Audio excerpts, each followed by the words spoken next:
Les sujets du jour de la revue fiduciaire. Premier sujet de notre JT. Cession à prix minoré.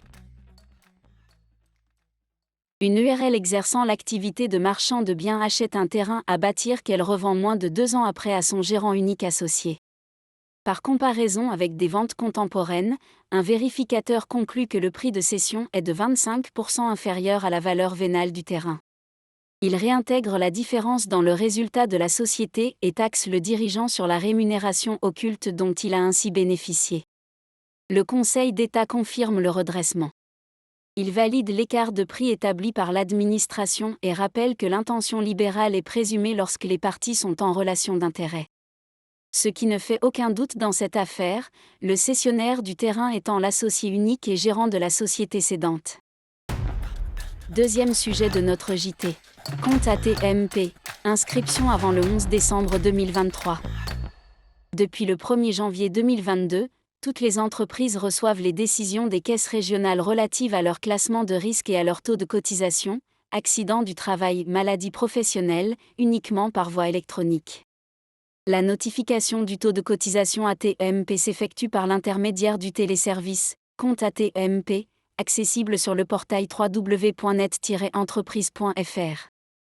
L'inscription au compte AT&MP sur ce portail est obligatoire pour tous les employeurs qui relèvent du régime général de la sécurité sociale, quelle que soit la forme de la structure et son effectif. Dans une information du 2 novembre 2023, le site internet de l'assurance maladie a rappelé aux employeurs qui ne se seraient pas encore inscrits au compte AT&MP qu'ils doivent le faire avant le 11 décembre 2023.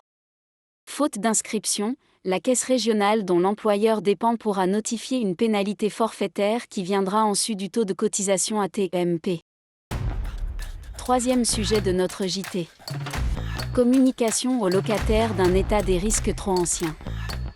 Pour la passation d'un bail commercial, le bailleur doit mettre à la disposition du locataire un certain nombre de diagnostics, parmi lesquels notamment un état des risques naturels et technologiques, ou ERNT, daté de moins de 6 mois. Que se passe-t-il s'il ne le fait pas ?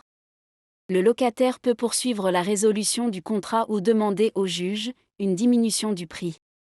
Dans une récente affaire, le locataire invoque la fourniture d'un état des risques trop ancien lors de la conclusion du bail, pour demander au juge de prononcer sa résolution au tort du bailleur.